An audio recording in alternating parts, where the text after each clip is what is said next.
जमलेल्या माझ्या तमाम हिंदू बांधवांनो, भगिनींनो आणि मातांनो,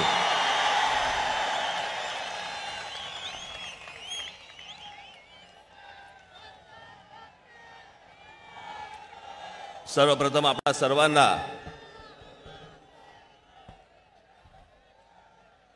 गुढीपाडव्याच्या आणि नवीन वर्षाच्या आपल्याला सर्वांना मनपूर्वक हार्दिक शुभेच्छा।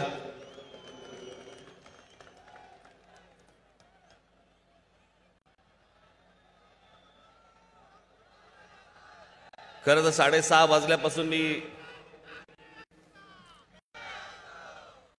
तयार होतो। मी इथून काय ढांग टाकली की आलो, पण मला सगळेजण फोन करून सांगत होते की नाही साहेब एवढ्यात निघू नका, एवढ्यात निघू नका, अजून खूप ट्रॅफिक जाम झालंय, लोक अजून खूप येत आहेत, बसेस अडकल्या आहेत, गाड्या अडकल्या आहेत आणि त्याच्यामुळे मला यायला जरा थोडासा उशीर झाला। महाराष्ट्राच्या कानाकोपऱ्यामधून आलेल्या माझ्या सर्व महाराष्ट्र सैनिकांचा आज मला दर्शन घेताना खूप अभिमान वाटतोय, आनंद होतोय।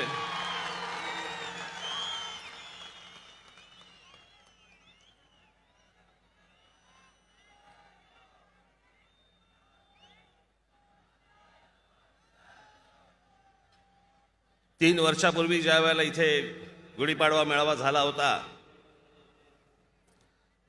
त्याच्यानंतर जवळपास 2 वर्ष हा मेळावा काही घेता आला नाही।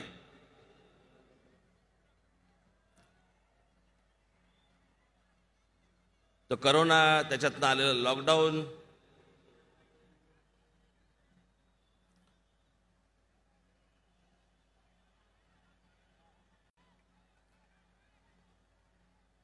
तो लॉकडाऊनचा काळ आठवला तरी काही वेळेला बरं वाटतं, पण काही वेळेला खूप वेळा त्रास होतो।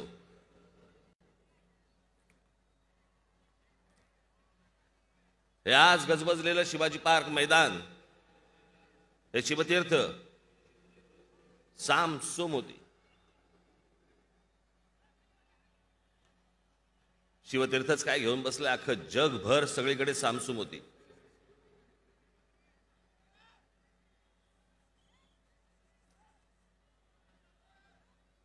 एक माणूसही फिरताना दिसायचा नाही।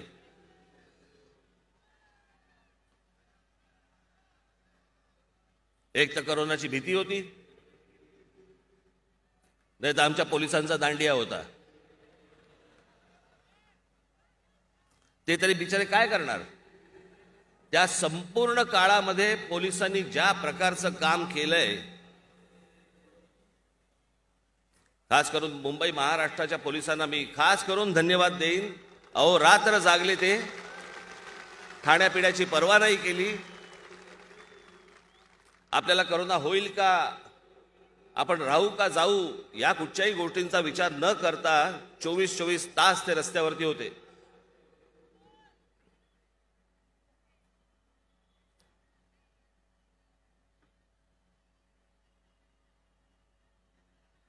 आज खरं तर 2 वर्षानंतर बोलत असताना भरपूर एवढं साचून ठेवली, मोरी इतकी तुंबली आहे,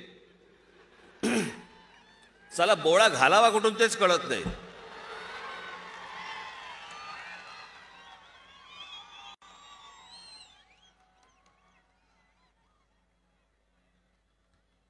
जितकं शक्य होईल तितकं आज साफ करू।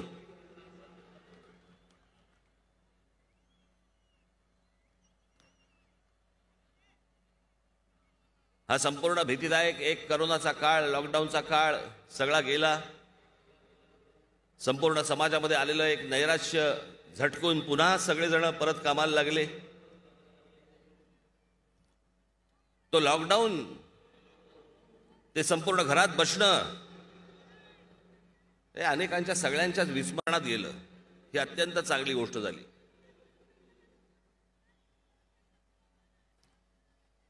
पण जसा लॉकडाऊन विस्मरणात गेला की बाबा आता ते नको, ते दिवस नको, ते ती शांतता, तशा अनेक गोष्टी देखील तुमच्या विस्मरणात गेल्या आणि मला असं वाटतं की आज जरा थोडंसं मी म्हटलं जरा थोडासा फ्लॅशबॅक देऊ. फ्लॅशबॅक चित्रपटात असतो ना,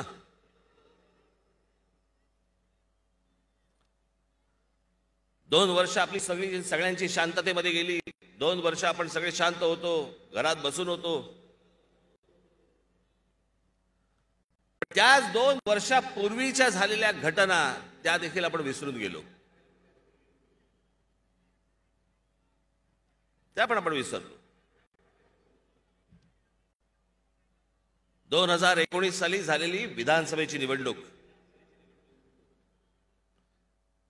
होतं काय, वर्तमानपत्र आणि हे सर्व चॅनल्स रोज नवीन नवीन बातम्या, नवीन नवीन बातम्या, नवीन नवीन बातम्या. त्याच्यामुळे अगोदरचं सगळं विसरायला होतं आणि ते तुम्ही विसरता. हेच यांच्या फायद्याचं ठरतं की आम्हाला ते आता आठवतच नाही. त्यावेळेला झालं, त्यावेळेला ऐकलं, पण ते आम्ही आमच्या विस्मरणात गेलं. कसं काय जाऊन चालेल? 2019ची विधानसभेची निवडणूक आठवा.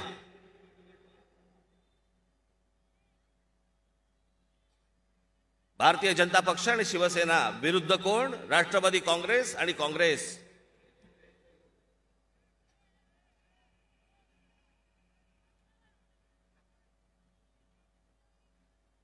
निकाल लागल्यानंतर शिवसेनेला, खास करून उद्धव ठाकरेंना साक्षात्कार झाला.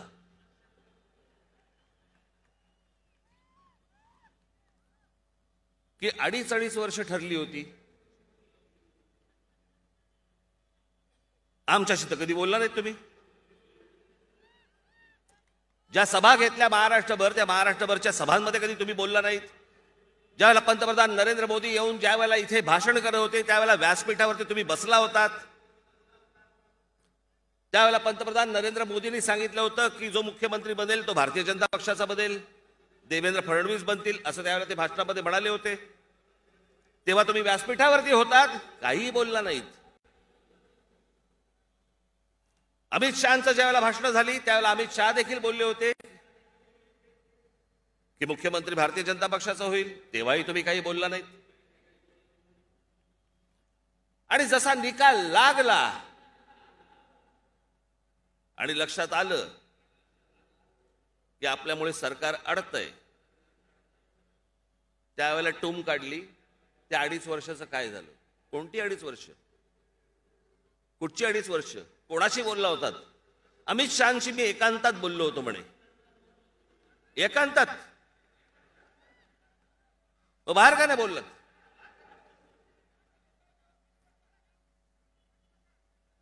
बरं, मुख्यमंत्री पद हे महाराष्ट्राचं आहे, जनतेचं आहे, जे लोकांसमोर येणार आहे.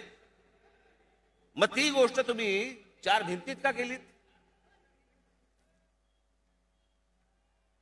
बरं, त्या 4 भिंतीमधली गोष्ट अमित शहा सांगतायत, आमचं असं काही बोलणं झालेलं नाहीये.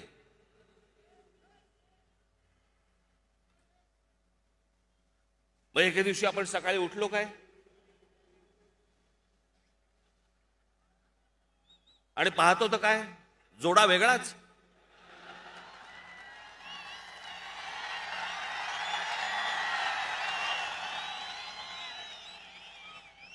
चला, पळून कोणाबरोबर गेली, लग्न कोणाबरोबर, काही कळेच ना आम्हाला.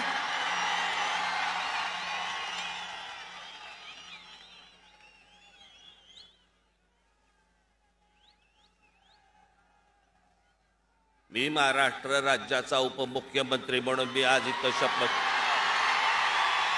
समजेच ना, महाराष्ट्राला समजेच ना. असाला मतदान केलं कोणाला आम्ही?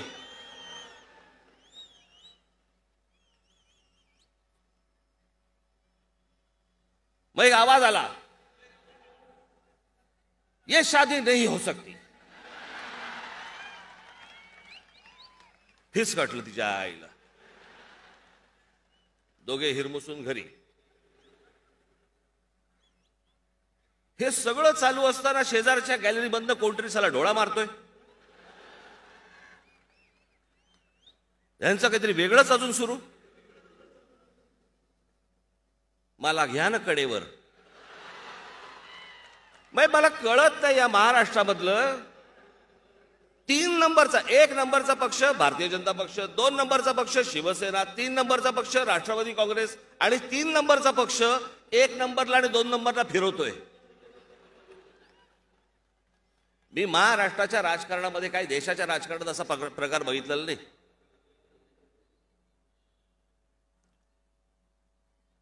महाराष्ट्राच्या जनतेला जाऊन तुम्ही काय सांगता, महाराष्ट्राच्या जनतेशी तुम्ही काय बोलता, व्यासपीठावरनं तुम्ही एकमेकांना शिव्या घालता आणि त्याच्यानंतर जाऊन तुम्ही एकमेकांच्या मांडीवर बसता.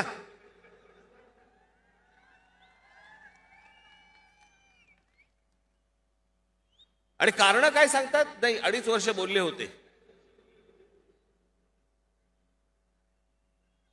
हे तुमचं आत्म झंगाड आहे, ह्याचा आमच्याशी काय संबंध.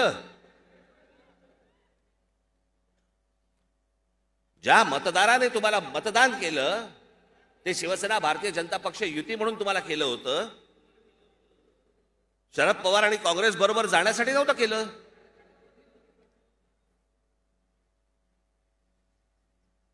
मग या मतदारांशी गद्दारी करणाऱ्यांना कोणतं शासन देणार. आमचं होतं कसं, आम्ही विसरून जातो, आम्ही सगळं विसरून जातो की आम्ही त्या उन्हातानामध्ये रांगेमध्ये उभे होतो. तास 2 तास आम्ही त्या रांगेमध्ये उभे बसून आम्ही तिकडे मतदान केलं, भाषणाला गेलो, भाषणं ऐकली, विचार ऐकले, मतदान केलं. आणि मतदान केल्यानंतर निर्णय ज्या वेळेला आला त्यावेळेला महाराष्ट्रात चित्र वेगळंच दिसलं. याच्यासाठी मतदान करता गुलाम आहात यांचे.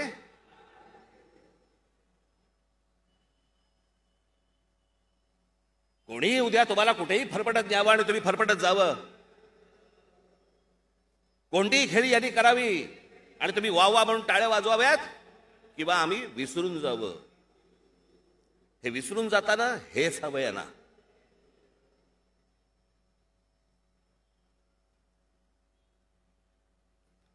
सगळ्या गोष्टी आम्ही विसरतो, कारण रोज धडाधड नवीन बातम्या पडतात आमच्यावरती, नवीन बातम्या. आणि मग काय, हे सगळे आले सकाळी कॅमेरेवाले की पक पक पक पक पक पक पक पक सुरू.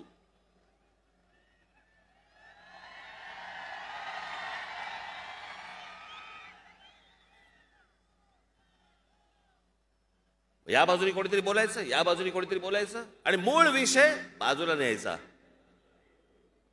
तुम्हाला आठवत असेल माझी पत्रकार परिषद झाली होती, त्या पत्रकार परिषदेमध्ये मी सांगितलं होतं, ज्यावेळेला मुकेश अंबानींच्या घराच्या खाली ज्यावेळेला बॉम्ब ठेवला गेला,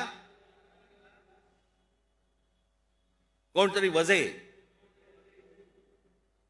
जो वझे कुठे होता, शिवसेनेत. तो माणूस एका गाडीमध्ये जिलेटिन्स ठेवतो आणि या देशातल्या सगळ्यात मोठ्या उद्योगपतीच्या घराच्या बाहेर जाऊन गाडी ठेवतो. हिम्मत कशी होते. हे काही सहज झालं का हो, की एका पोलीस अधिकाऱ्याला वाटलं त्यांनी एक गाडी घेतली, गाडीमध्ये जिलेटिन टाकले आणि एका उद्योगपतीच्या घराच्या बाहेर नेऊन ठेवलं. मी तेव्हा पण तुम्हाला सांगितलं होतं याचं उत्तर तुम्हाला सापडणार नाही, याचं उत्तर मिळणार नाही. हे सगळीकडे भरकटवत नेणार विषय.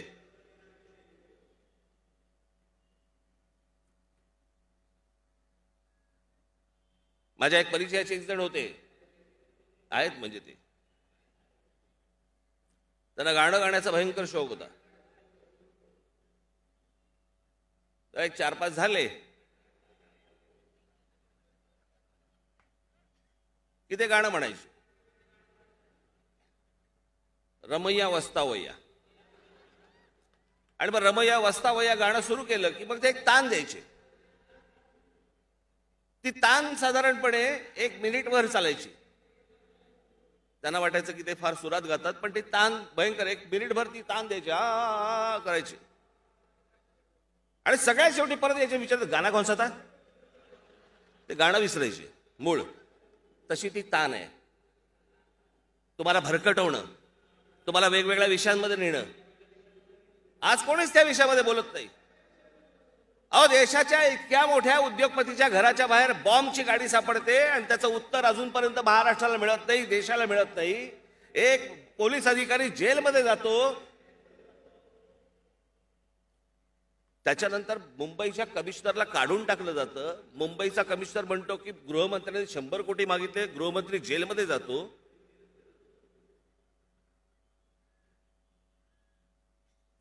आठवतंय का हो तुम्हाला हे सगळं?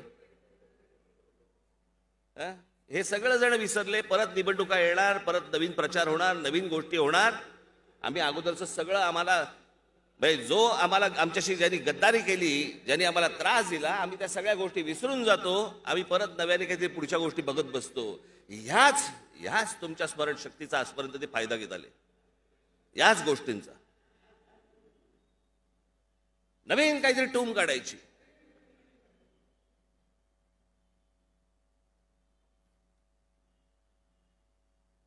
दाऊदशी संबंध असलेल्या त्या नवाब मलिकांचा ते पण आता आतमध्ये गेले. याच इथे शिवतीर्थावरती मुख्यमंत्र्यांचा शपथविधी झाला होता. राष्ट्रवादी काँग्रेसकडनं पहिला मंत्री कोण होता जो जाहीर केला गेला? छगन भुजबळ, जे जवळपास 2-2.5 वर्ष जेलमध्ये होते. अहो, ते काही स्वातंत्र्य सैनिक नव्हते की सत्ता आल्या आल्या तुम्ही लगेच त्यांना मंत्रिपद द्यावं. पण हे तुमच्या नाकावर टिचून करतात. तुमच्या नाकावर टिचून साला काय उखडणार तुम्ही? कोण तुम्ही? मतदार. एक दिवस आहे तुमचा, एक दिवस. लाचारासारखे तिकडे रांगेमध्ये उभं राहायचं, मतदान करायचं आम्हाला. आम्ही वाटेल ते करू.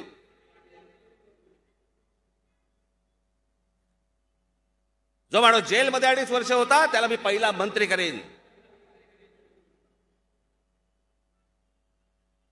माझा गृहमंत्री जेलमध्ये गेला, 100 कोटी रुपये मागितले म्हणून जेलमध्ये गेला. काही फरक पडत नाही. कोण काय करणार आहात तुम्ही?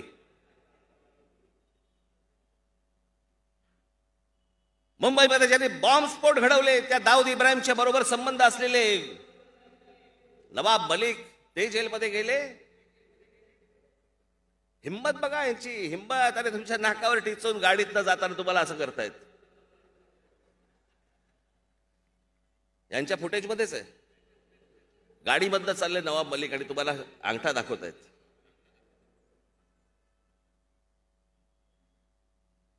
हे सगळे तुम्हाला मेंढरासारखे वापरतायत.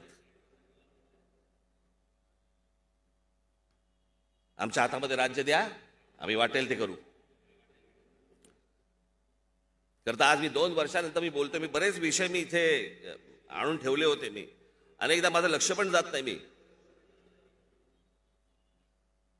पण म्हटलं या 2 वर्षामध्ये कुठच्या गोष्टी आपल्या काय म्हणतो त्याला नजरेतनं सुटू नयेत किंवा जाऊ नयेत म्हणून मी काही विषय इथे मी आणून ठेवले होते.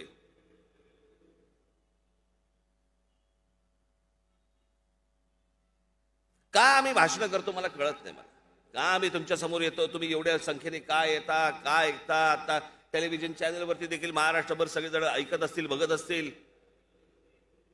हा राज ठाकरे काय बोललाय हे पुढे परत 1 तासाभराने परत विसरून जातील. उद्याच्या परत कामाला लागतील. लोकशाही कशी असते ना, लोकशाही ही इंग्लंडमधनं बघा. ज्या दुसऱ्या महायुद्धाच्या वेळेला विन्स्टन चर्चिल यांनी दुसरं महायुद्ध जिंकून दिलं. त्यांची एक फेमस पोज होती, V for victory, V for Winston.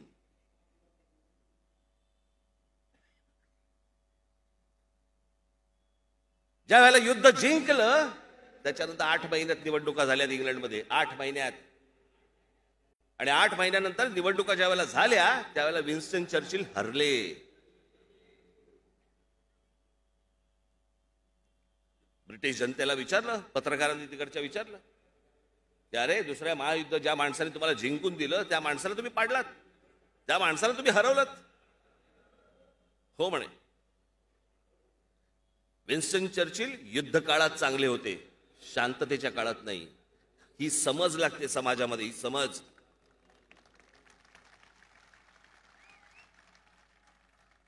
ज्याला प्रगल्भ समाज ज्याला म्हणतो ना आपण, तो प्रगल्भ समाज असा घडतो, असा असतो कितीही ढोंगणावरती लाथा मारल्या आमच्या तरी आम्ही यांच्या मागे फरफटत जाणार आणि मतदान करणार असा समाज नसतो.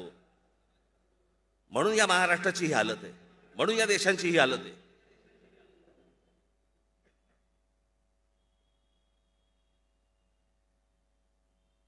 आजही आमचे शेतकरी आज आत्महत्या अजून थांबलेल्या नाहीत. कोणती महाराष्ट्राची परंपरा आपण विसरून गेलो सगळं. मी आता अनिल शिदोरेंशी मी बोललो होतो. मी म्हटलं त्यांना, मी सांगितलं, म्हटलं जो जो माणूस इतिहास विसरला ना त्याच्या पायाखालचा भूगोल सटकलेला आहे, तो निसटून गेलेला आहे, त्याच्या जमीन निसटून गेलेली आहे.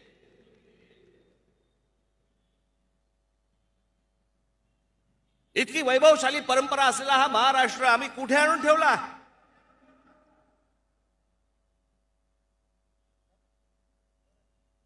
आमचा गृहमंत्री जेलमध्ये जातो 100 कोटी रुपये मागितले म्हणून. आमच्या महाराष्ट्राचा एक मंत्री एका अतिरेकी माणसाचा, दाऊद इब्राहिमशी संबंध असला म्हणून तो जेलमध्ये जातो. सरकार चालू आहे अजून.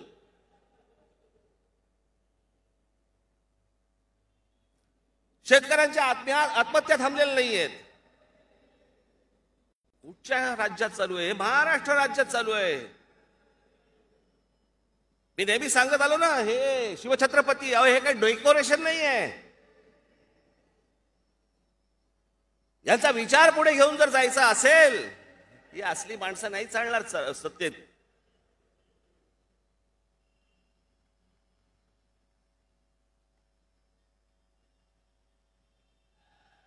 रामाजी अनंत सुभेदाराला जे पत्र लिहिलं होतं शिवाजी महाराजांनी, त्या पत्राच्या एका ओळीमध्ये सगळं अख्खं कसं सत्ता असावी, सत्ताधारी कसा असावा, हे एका ओळीमध्ये दिलं होतं त्यांनी. रामाजी अनंत सुभेदाराला लिहिलेल्या पत्रामध्ये एक ओळ होती, कारभार ऐसे करावा की रयतेच्या भाजीच्या देठासही हात न लागणे.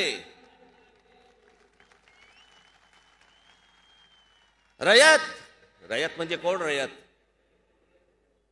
त्याला काय कारखानदार नव्हते. रयत म्हणजे शेतकरी.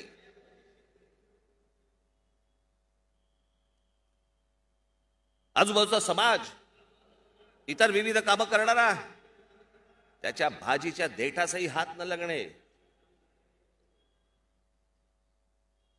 आणि आज महाराष्ट्रामध्ये आमच्याकडे काय? सगळीकडनं बोंबाबोंब. एसटी कर्मचारी, त्यांचा संप सुरू आहे, तो ओरडतोय. आमचे पोलीस ओरडतायत. शेतकरी आत्महत्या अजून थांबत नाहीयेत. हजारोने शेतकरी आत्महत्या होत आहेत. शिक्षणाचा बट्ट्याबोळ झालेलाच आहे. जे एसएससी झालेले आहेत, त्या एसएससी झालेल्या मुलांना म्हणे नोकऱ्या मिळणार नाहीत आता. काय ते नवीन जे आले ना, टोम सीबीएसई काय जे सगळं, त्यांना म्हणे नोकऱ्या मिळणार का? सर्वात जास्त एसएससी ला बसणारी मुलं, विद्यार्थी आहेत महाराष्ट्रामध्ये.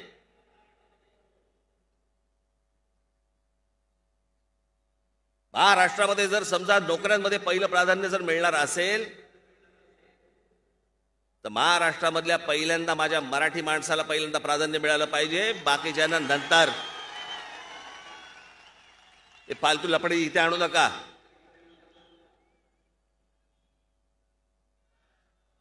प्रत्येक राज्याने आपापली गोष्ट जपली पाहिजे. आज मला आनंद होतोय ज्यावेळेला उत्तर प्रदेशचा ज्यावेळेला निकाल लागला आणि त्या निकालामध्ये मला ज्यावेळेला कळलं की उत्तर प्रदेशमध्ये विकास होतोय. अरे हेच तर पाहिजे. तुम्हाला आठवत असेल तर 2014 साली मी सांगत होतो की नरेंद्र मोदी ज्यावेळेला जर सत्तेवरती येतील, सत्तेवरती आल्यानंतर त्यांनी पहिल्यांदा फक्त 3 राज्यांकडे लक्ष द्यावं, उत्तर प्रदेश, बिहार आणि झारखंड. बाकीच्या देशाकडे बघायची गरज नाहीये. या 3 राज्यांचा पहिला विकास करा. या 3 राज्यांमधनं माणसं बाहेर पडतायत. त्यांना त्यांच्या राज्यामध्ये रोजगार मिळू देत. त्यांना घर सोडायची वेळ येऊ देऊ नका. आज ज्या वेळेला माझ्या कानावरती बातम्या येत आहेत की तिकडे काही प्रकारचा चांगला विकास होतोय, आनंदाची गोष्ट आहे. प्रत्येक राज्यामध्ये ही गोष्ट झाली पाहिजे. सगळ्यांचं ओझं घ्यायला काही महाराष्ट्र इथे बसलेलं नाहीये.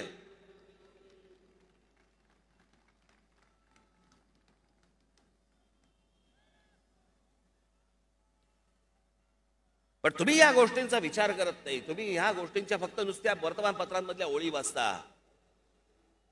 वर्तमानपत्रांच्या ओळींच्या मधलं वाचत नाही. हे तुमच्याशी काय खेळ खेळतायत, हे कशा प्रकारचा खेळ चालू आहे यांचा. सगळ्या गोष्टींकडनं जर दुर्लक्ष करायचं असेल, आमच्याकडे हत्यार आहे, उत्तम हत्यार आहे, जातीचं हत्यार.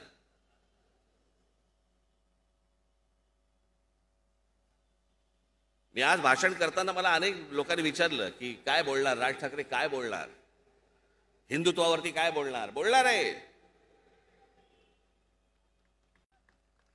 माझ्या दृष्टिकोनात हिंदुत्व काय आहे ते मी मांडणार आहे.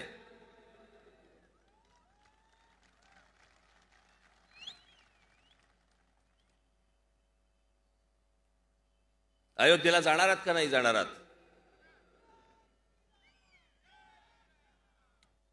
जाणार. आता तारीख नाही सांगत.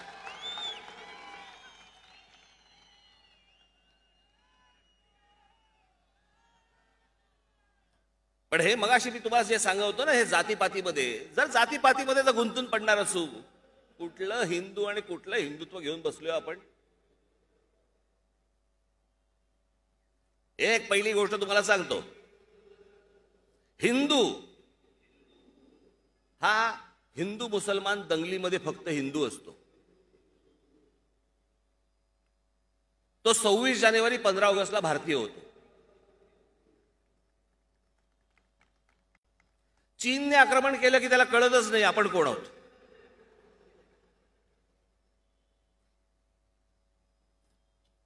आणि मग ज्या वेळेला तो ना हिंदू ना भारतीय ज्या वेळेला असतो, त्यावेळेला तो होतो मराठी, तो होतो गुजराती, तो होतो तमिळ, तो होतो बंगाली, तो होतो पंजाबी.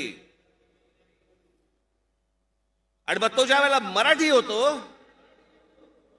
त्यावेळेला तो होतो मराठा, त्यावेळेला तो होतो ब्राह्मण, त्यावेळेला तो होतो माळी, त्यावेळेला तो होतो अजून आगरी.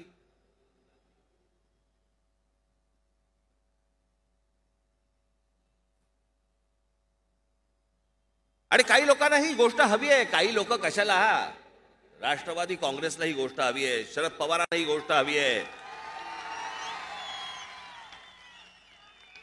1999 साली ज्यावेळेला राष्ट्रवादी काँग्रेसचा ज्यावेळेला जन्म झाला, त्या जन्म झाल्यानंतर या महाराष्ट्रामध्ये जातीपातीचं राजकारण मोठ्या प्रमाणावरती सुरू झालं. याच्या आधी जात नव्हती का? होती.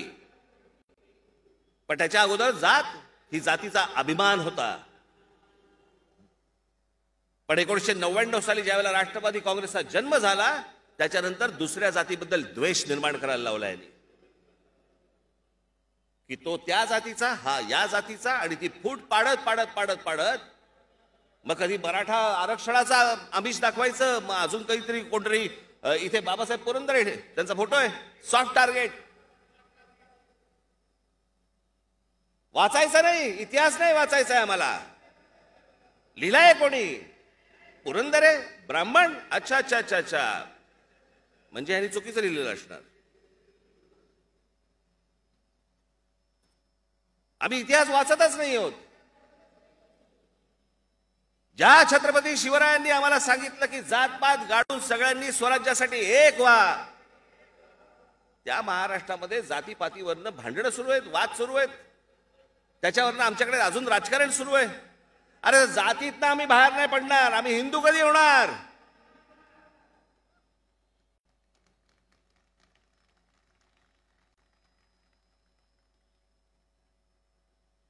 बाहेरच्या राज्यांमध्ये ज्या प्रकारचं राजकारण चालतंय ते राजकारण करायचंय का आम्हाला महाराष्ट्रामध्ये? ज्या महाराष्ट्राची परंपरा एवढी वैभवशाली, ज्या महाराष्ट्राने दिशा या देशाला दिली, तो महाराष्ट्र खितपत पडलाय जातीत.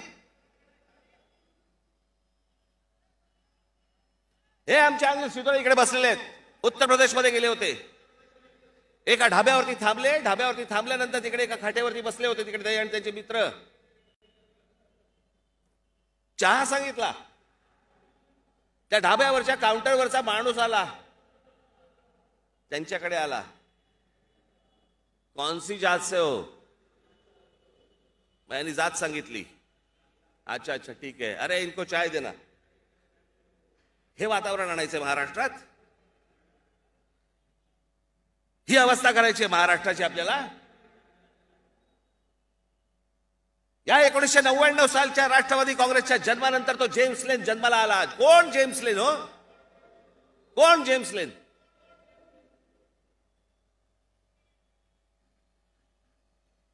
त्याच्या आधी कधी माहिती नव्हता, त्याच्यानंतर कधी आम्हाला माहिती नाही. तो आता सध्या काय करतो?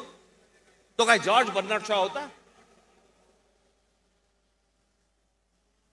पुस्तकांमध्ये काहीतरी वेडवाकडं छापून आणायचं आणि आणल्यानंतर मग त्याच्यावरती राजकारण करत बसायचं. बघा कसं केलंय, जाती जातींमध्ये चुकीची माहिती कशी पुरवली गेली. काय बोलतोय आपण? त्या भेगारड्याने काहीतरी एक पुस्तकामध्ये लिहिलं आमच्या जिजाऊ साहेबांबद्दल. आम्ही ते उगाळतोय.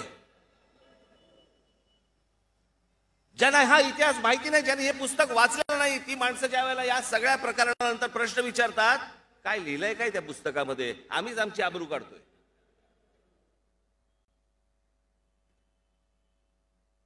ज्याचा या देशाशी काही संबंध नाही, कशाशीही संबंध नसलेली माणसं ही इथे येतात, काहीतरी पुस्तक लिहितात, त्याच्यामध्ये वेडवाकडं आमच्या जिजाऊ साहेबांबद्दल लिहितात, शिवरायांबद्दल लिहितात. त्याच्यावरनं इथे राजकारण तापवलं जातं, जाणून बुजून तापवलं जातं आणि त्याच्यानंतर आम्ही त्याच्यावरती चर्चा करत बसतो.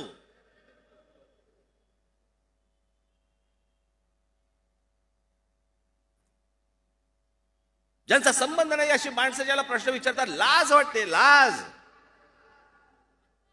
की आमच्या देवतांची आम्ही आबरू काढतोय, आम्ही आमची आबरू चव्हाट्यावरती काढून त्याला सांगतोय काय काय लिहिलंय. एवढंही भान नाही आम्हाला, कसलंच भान नाही आम्हाला. वेडे पिशे झालेत, वेडे पिशे. निवडणुकीच्या तोंडावरती फक्त पैशाचा फक्त नुसता चारा टाकायचा आणि वेडे पैसे करून टाकायचं. तुम्हाला छोट्या छोट्या गोष्टींबद्दल बाहेर काढायचं. तुम्हाला मागचा पुढचा विचार न करता आम्ही फक्त एकमेकाची डोके आपटायला तयार आहोत, डोके फोडायला तयार आहोत.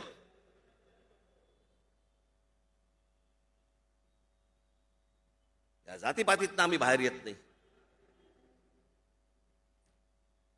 कुठचा हिंदुत्वाचा ध्वज घेऊन बसलोय आपण?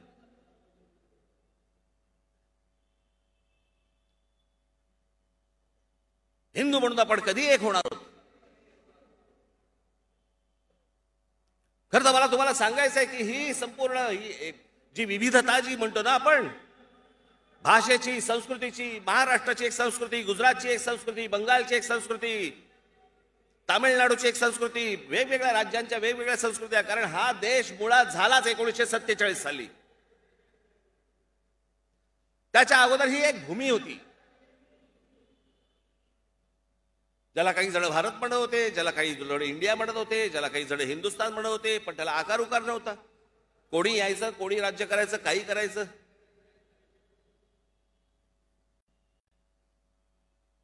माझा कदाचित साल चुकेल, पण साधारणपणे 1012च्या सुमारास गजनीचा मोहम्मद आला. त्याच्यानंतर 1292-94 साली अल्लाउद्दीन खिलजी आला. त्याच्यानंतर मोगलांचं आक्रमण या संपूर्ण भूमीवरती झालं.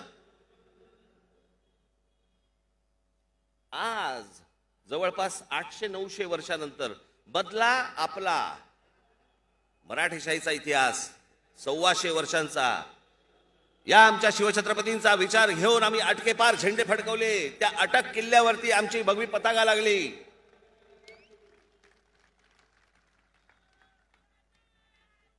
हा बदला 125 वर्षाचा काळ हा सोडला तर जवळपास 800-900 वर्ष हा देश पारतंत्र्यामध्ये होता.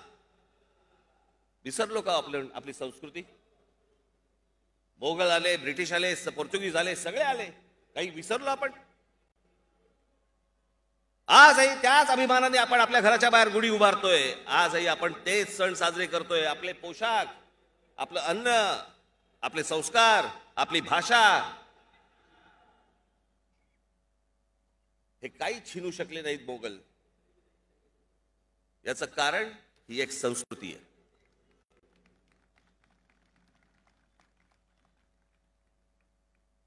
मला असं वाटतं प्रत्येक राज्याने आपापली जर संस्कृती जोपासली, प्रत्येक राज्याने आपापली भाषा जर जोपासली, प्रत्येक राज्याने जर समजा आपापलं राज्य मोठं केलं, आपाप हा देशच मोठा होणार आहे. आणि या देशातनं मोठं कोण होणार आहे? हिंदूच मोठा होणार आहे.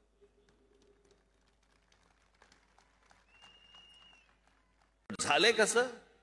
एका राज्याला दुसरं राज्य ओरबाडायचंय, दुसऱ्या राज्याला तिसरं राज्य ओरबाडायचंय, तिसऱ्या राज्याला चौथं राज्य ओरबाडायचंय. आम्ही आमच्यातच ओरबाडणं सुरू ठेवलेलं आहे. बाकीच्यांचं बाहेरच्यांचं काय घेऊन बसलात? आमच्याच लोकांकडे आमचं लक्ष नाहीये. आज काय शेतकरी आत्महत्या करतोय, त्याच्या मागे काय परकीय हात आहे का? आमच्याच लोकांचा हात आहे ना. आज आमच्या मुलांना शिक्षण मिळत नाही, नोकऱ्या मिळत नाहीत. कोणाचा परकीय हात आहे का त्याच्या मागे? आमच्याच लोकांचा हात आहे ना. आमच्याच दळबदरी धोरणांचा विषय ना तो.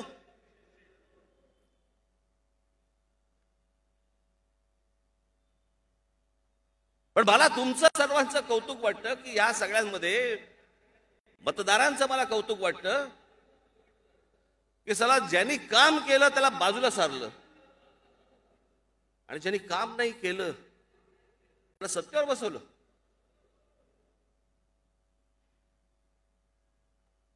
नाशिक महानगरपालिकेमध्ये, नाशिक शहरामध्ये ज्या प्रकारचं काम झालं, ज्या प्रकारचं काम केलं त्याच्या अगोदर कधी झालं नाही, नंतरही झालं नाही. पण काम केल्याची पावती काय मिळाली? बाहेर वा सत्तेतनं. कोण काम करेल तुमच्यासाठी? जर लफंगीगिरी करून आणि असल्या समजा गोष्टी करूनच जर समजा सत्ता मिळवायची असेल, तेच करू.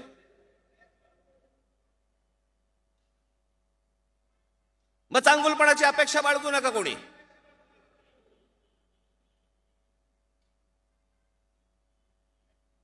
नुसती हातामध्ये सत्ता द्यायची, यांची रोजची भांडणं बघायची आणि या भांडणामधनं आमच्या हाताला काहीच लागत नाहीये. अरे खरं तर राज्य आहे, ही एक ताकद आहे. या ताकदीमधनं आपण काय काय देऊ शकतो. आज माझा महाराष्ट्रामधला सर्वसामान्य माणूस, सगळा माणूस, सगळी जनता आज आम्ही रस्त्याने चालतोय, आम्हाला फुटपाथ नाही,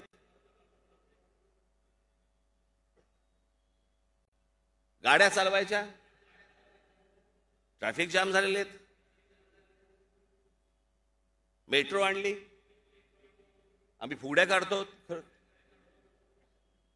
मेट्रोमध्ये. झोपडपट्ट्या वाढतायत. 95 साली ज्या झोपडपट्ट्या होत्या आणि आजच्या झोपडपट्ट्या, फरक बघा.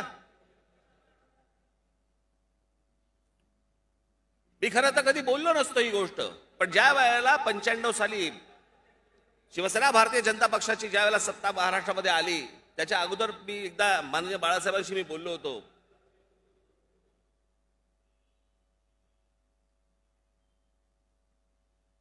मी म्हटलं, काका म्हटलं ही झोपडपट्टीवासियांना फुकट घरं, मी म्हटलं ही फुकट ही गोष्ट चांगली नाही.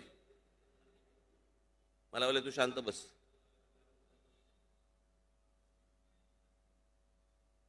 आज मुंबई आणि या सगळ्या भागामध्ये ज्या झोपडपट्ट्या आहेत त्याच्यामध्ये त्यांना चांगली घरं मिळतील. उद्देश चांगला होता, हेतू चांगला होता. म्हणजे बाळासाहेबांचा उद्देश खरंच चांगला होता. ज्या मुंबईमध्ये मोजक्या झोपडपट्ट्या होत्या त्यावेळेला, पण मुंबईमध्ये फुकट घर मिळतंय म्हटल्यानंतर 95 सालानंतर जे लोंढेच्या लोंढे मुंबईमध्ये आले,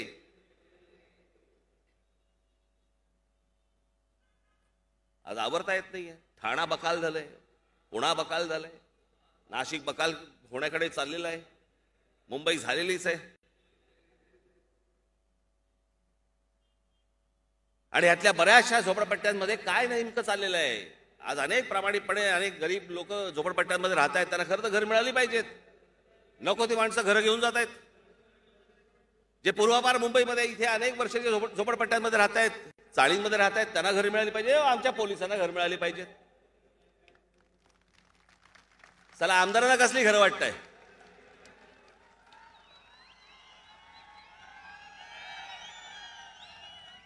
आमच्या राजू पाटील याने पहिला विरोध केला की आमदारांना घर देऊ नका म्हणून.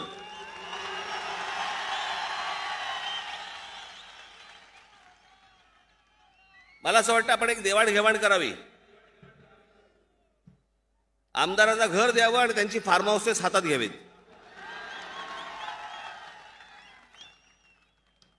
मग आपलं काही म्हणणं नाहीये, घर देण्याबद्दल आपलं काहीच म्हणणं नाहीये. घे बाबा, घर घे, तुझं फार्म हाऊस आमच्या नावावर कर. या आमदारांना पेन्शन दिले जातात, खासदारांना पेन्शन पहिली बंद केली पाहिजे ती. का उपकार करता काय चाललं?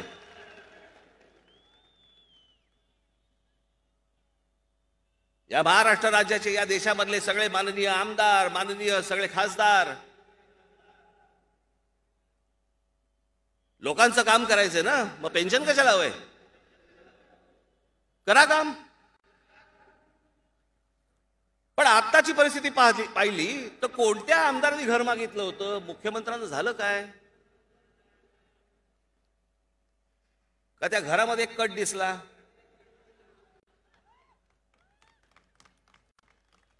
कारण हल्ली हे सगळे कटवरतीच चालतात. टेंडरमध्ये कट, ह्याच्यामध्ये कट, त्याच्यामध्ये कट. मग ईडीने पण एक कट केला. मग मुख्यमंत्री संतापले.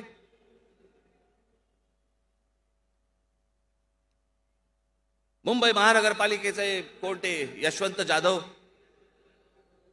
इन्कम टॅक्सची रेड पडली त्यांच्यावरती. किती तास चालू होती?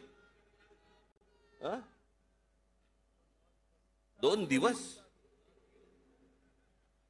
साला मोजत काय होते?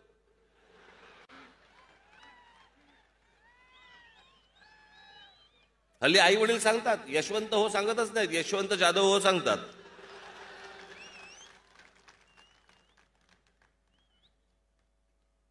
गेली अनेक वर्ष या मुंबई महानगरपालिकेमध्ये खाल्ले पैसे. कुठे आहे ती मुंबई? आजही ज्यावेळेला तुमच्या व्हॉट्सअप आणि इतर गोष्टींवरती ज्यावेळेला मुंबईचे ज्यावेळेला भूतकाळातले काही इतर फोटो ज्यावेळेला येतात, किती सुंदर वाटते मुंबई, किती छान वाटते मुंबई. मुंबईमधली BST त्याचा रंग बदललाय. मला कळतच नाही कधी कधी की लोक कसे चढतात बसमध्ये. कारण बाहेरच्या राज्यांमध्ये जाणाऱ्या पण लक्झरी तशाच दिसतात. मी चला घाटकोपरला चाललोय का अहमदाबादला चाललोय ते लक्षातच नाही यायचं त्याचा तिकीट कापेपर्यंत. याचं कारण तुम्ही बकालपणा आणतायत शहरामध्ये. आणू देत. आमची मूळ BSTचा त्याचा रंग गेला, जाऊ देत. रस्त्यावर आम्हाला चालता येत नाही, ठीक आहे, आम्ही खड्ड्यामधनं रस्त्यांमधनं चालू. आम्ही गाडी चालवता येत नाही चालवता येत आम्हाला, चालवू देत.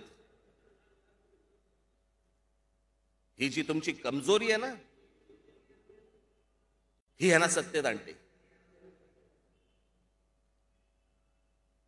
आज ज्या प्रकारचा बकालपणा या महाराष्ट्रामध्ये आणि मुंबईमध्ये, खास करून मुंबईमध्ये आणलेला आहे. या मुंबईमध्ये मी तुम्हाला सांगतो, मी ज्यावेळेला कॉलेजला जात होतो त्यावेळेला ह्या इथून बांद्र्यावरनं हार्बरने जात असे.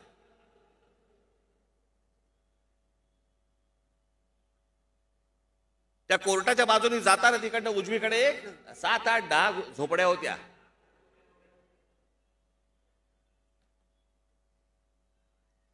त्याला बेहरामपाडा म्हणायचे. आज जाऊन बघा तो बेहरामपाडा. 4-4 मजल्याचा बेहरामपाडा झालाय. कुठे आहे तो बेहरामपाडा? मातोश्रीमधनं बाहेर पडल्यावरती रस्ता क्रॉस करायचा बेहरामपाडा. ज्यांच्या हातामध्ये इतकी वर्ष मुंबई महानगरपालिका आहे, काहीही घडलं नाही, काहीही झालं नाही. बेहरामपाडे वाढतायत.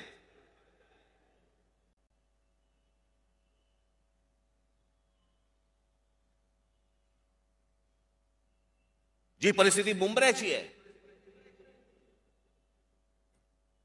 माझी तर पंतप्रधानांना विनंती आहे, या ईडीच्या धाडी टाकताय ना तुम्ही, इन्कम टॅक्सच्या धाडी टाकताय ना, या आमच्या पोलिसांना विचारा, त्यांच्याकडे सगळा सोर्स आहे. या झोपडपट्ट्यांमध्ये असलेल्या मदरशांवरती एकदा धाडी टाका, तुम्हाला काय काय गोष्टी हाताला लागतील ते तुम्हाला कळेल.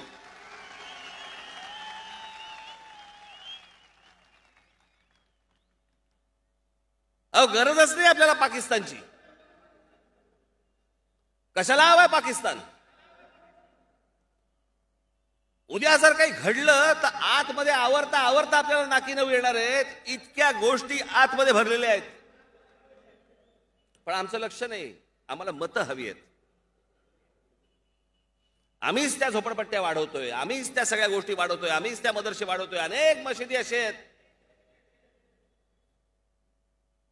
की ज्याच्या आतमध्ये काय नेमकं चालू आहे हे समजत नाहीये.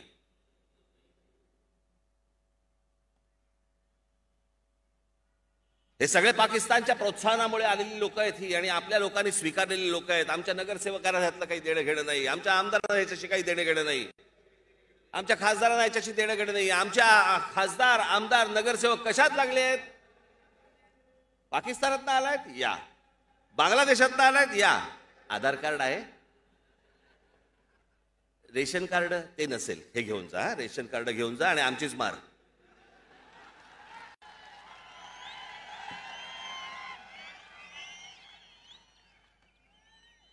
यांना या सगळ्या गोष्टी पुरवणारे आमचेच. एक दिवस येईल ज्या वेळेला सगळ्यांचे डोळे उघडतील की हे आपण काय करून ठेवलो, कोणत्या गोष्टी करून ठेवल्यात. एकदा कधीतरी पोलिसांशी एकांतात बोला, कानोसा घ्या एकदा. काय काय गोष्टी आपल्याकडे येऊन ठेवलेल्या आहेत, तुम्हाला धडकी भरेल, धडकी. पण आमचं कोणाचं लक्ष नाहीये. मागे मी त्यावेळेला घोषणा केली होती, या मशिदींवरती लागणारे भोंगे, प्रार्थनेला माझा विरोध नाही,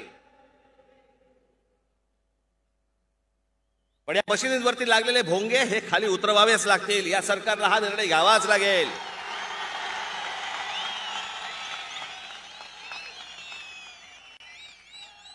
नाही तर आजच सांगतोय, आत्ता सांगतोय,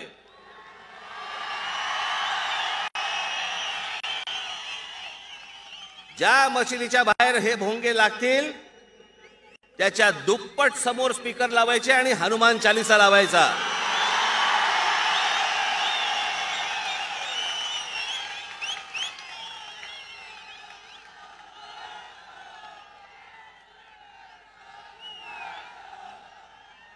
मी धर्मांध नाहीये, मी धर्माभिमानी आहे. माझा कोणाच्या प्रार्थनेला विरोध नाहीये, पण तुम्ही आम्हाला त्रास देऊ नका. ज्या प्रकारे या लाऊडस्पीकरचा सकाळी 5 वाजल्यापासून जो त्रास होतो, कोणता धर्म, कुठच्या धर्मामध्ये लिहिलेलं लाऊडस्पीकर? जेव्हा धर्म बनला तेव्हा लाऊडस्पीकर होता काय? बाहेरच्या देशांमध्ये बघा, बाहेरच्या देशांमध्ये कुठेही लाऊडस्पीकर तुम्हाला दिसणार नाहीत. जा युरोपमध्ये, तुम्हाला कुठे तिथे बांग दिसते का? बघा, लाऊडस्पीकरवरनं दिसणार नाही. तुमच्या परमेश्वराची प्रार्थना करायची असेल तर करा घरात. प्रत्येकाने आपापला धर्म हा घरामध्ये ठेवला पाहिजे.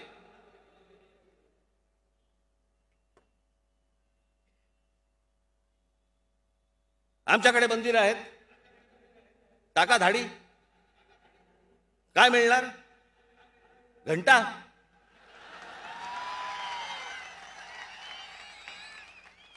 आमच्याकडे काहीच नाही.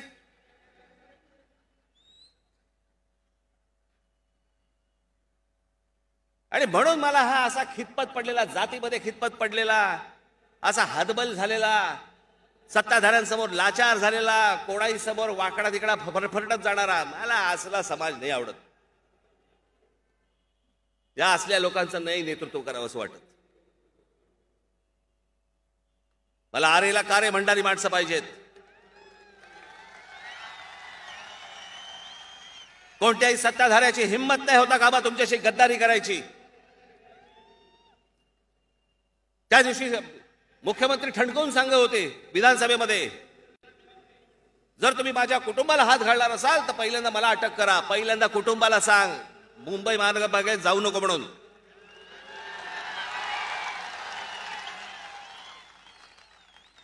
सगळे मुंबई महानगरपालिकेचे पैशाचे व्यवहार बघायचे या लोकांनी. ईडीची नोटीस तर मला पण आली, गेलो ना. याला 4 महिन्यापूर्वी आली आहे, गेले नाहीत. आता ज्या वेळेला ह्यांची संपत्ती अटॅच करायला सुरुवात केली त्यावेळेला मुख्यमंत्र्यांना राग आला. तेव्हा हे सांगतायत की जो कुटुंबावरती मजा येणार असेल तर त्यापेक्षा मला अटक करा. हे सगळं जे आहे ना, हे 2019 आहे. 2.5 वर्षाचं मुख्यमंत्रीपद पाहिजे होतं ना, भोगा.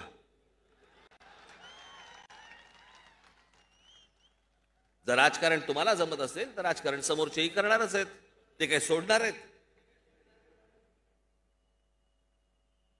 पण ह्या असल्या नादान राजकारणाला तुम्ही बळी पडू नका, एवढीच फक्त माझी आपल्याकडे आशा अपेक्षा आहे.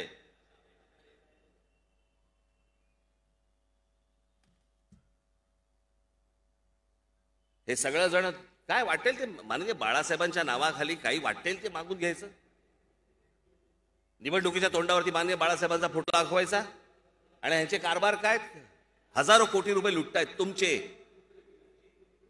हा इथे महापौर बंगला आहे. मी त्या बंगल्याला विरोध केला होता, माझे काका असून देखील. माननीय बाळासाहेबांचं जर स्मारक बांधायचं असेल, मोठं स्मारक बांधा, मोठं स्मारक बांधा. हे कसल्या चौकटीमध्ये घेऊन ठेवलेत माननीय बाळासाहेबांना. जर बाळासाहेबांचं स्मारक बांधायचं असेल तर मोठं बांधा. तुम्हाला बंगला आवडला म्हणून बाळासाहेबांच्या नावावरती घेऊ नका. यांचं सगळ्यांचं वास्तव्य आजही हे सगळे तिकडेच असतात. संध्याकाळी कोणाच्या गाड्या लागलेल्या असतात एकदा बघा, सगळ्या परदेशी गाड्या लागलेल्या असतात. सगळे व्यवहार तिकडे, नाव बाळासाहेबांचं.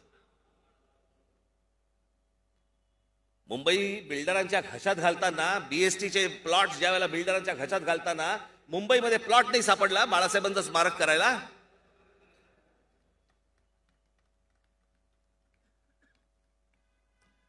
मी तुम्हाला वारंवार वारंवार वारंवार मी ही गोष्ट तुम्हाला सतत जी सांगतोय ना बाबांनो, हे फक्त तुमचं दुर्लक्ष होतंय म्हणून ही माणसं अशी वागतायत. तुम्ही ह्यांना कोणत्याही प्रकारचं शासन करत नाही, तुम्ही कुठच्याही प्रकारे यांना घरी बसवत नाही. एकदा ठाम निर्धार करा या गोष्टींचा, की ज्या लोकांनी आता आमच्याशी गद्दारी केलेली आहे त्यांच्याशी आम्ही त्यांच्याकडे कधी मतदान म्हणून करणार नाही. हे एकदा वचन घ्या. कसे सुतासारखे सरळ येतात एकदा बघा. आणि हे कोणाच्याही बाबतीत, उद्या माझ्या बाबतीत जरी समजा असेल, बेफिकिरीने जर समजा वागलो, आमचे पक्षातले लोक वागले, बसवा खाली. वचक हा तुमचाच असला पाहिजे. एक दिवसासाठी घराबाहेर पडून मतदान करणाऱ्यांचा असं याला समाज नाही म्हणत. आणि एरवी विसरणारा शिवरायांचे भक्त म्हणून आपण ज्या वेळेला सांगतो, शिवरायांचे अनुयायी म्हणून आपण ज्या वेळेला सांगतो, त्यावेळेला हा शिवरायांचा महाराष्ट्र हा कसा घडला पाहिजे, कसा दिसला पाहिजे. अहो, ज्या महाराष्ट्राने या देशाला संत परंपरा दिली, या देशाला विचार दिला, हिंदुत्वाचा विचार या महाराष्ट्रामध्ये गेला, कम्युनिझमचा विचार या महाराष्ट्रामध्ये गेला, समाजवादाचा विचार या महाराष्ट्रामध्ये गेला, आंबेडकर चळवळीचा विचार या महाराष्ट्रामध्ये देशभर गेलेला आहे.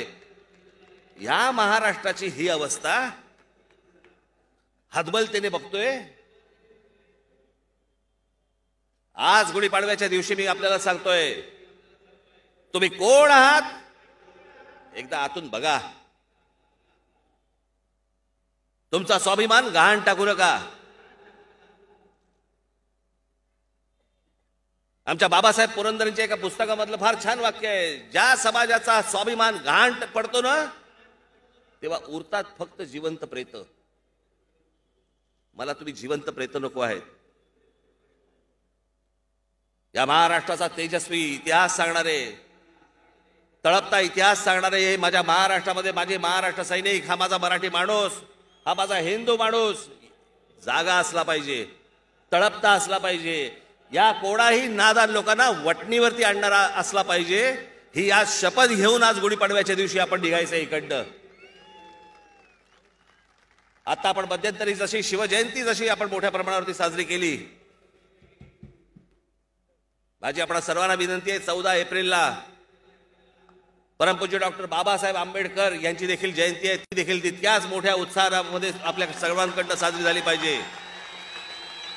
ही जी मंडळी आपल्या महाराष्ट्रामध्ये महाराष्ट्राला दिशा देण्याचं काम ज्यांनी केलंय, त्या सर्वांच्या जयंत्या या मोठ्या प्रमाणावरती आपल्याकडनं साजऱ्या झाल्या पाहिजेत. हा महाराष्ट्र जिवंत आहे हे देशाला तुमच्याकडनं कळलं पाहिजे, हीच एक अपेक्षा आपल्या सर्वांकडनं ठेवतो आणि आपल्या सर्वांची मी रजा घेतो. धन्यवाद. जय हिंद, जय महाराष्ट्र.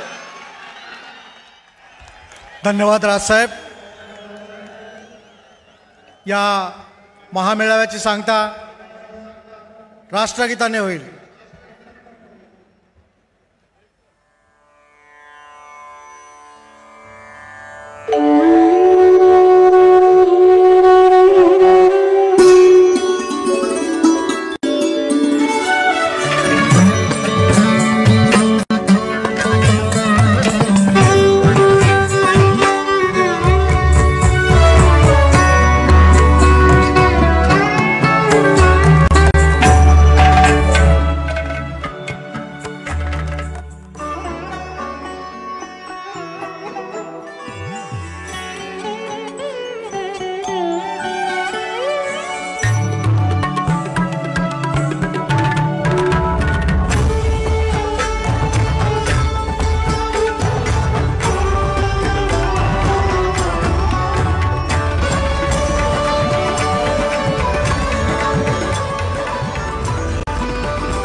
मराठी हृदय सम्राट राजसाहेब ठाकरे यांचा. इथे आलेल्या सर्व महाराष्ट्र सैनिकांना माझी विनंती आहे की इथून जाताना महिलांना सर्वप्रथम आपण जाण्याची वाट करून द्यावी, त्यांना मार्ग करून द्यावा. आपण महाराष्ट्रातनं वेगवेगळ्या भागामधनं वेगवेगळ्या जिल्ह्यांमधनं सगळेजण इथे आलेले आहात. जाताना आपण नीट व्यवस्थित गाडी आपण चालवत न्यायची आहे. घरी व्यवस्थित नीट पोचायचं आहे. घरचे आपले वाट बघत असतील, त्याच्यामुळे मध्ये कुठेही विश्रांतीला थांबू नका. विश्रांतीचा अर्थ आपल्याला कळलेला असेल मला असं वाटतं. हां, तर तो कुठच्याही विश्रांतीला थांबू नका. सरळ आपण घरी जा आणि नीट घरी व्यवस्थित पोचा. धन्यवाद.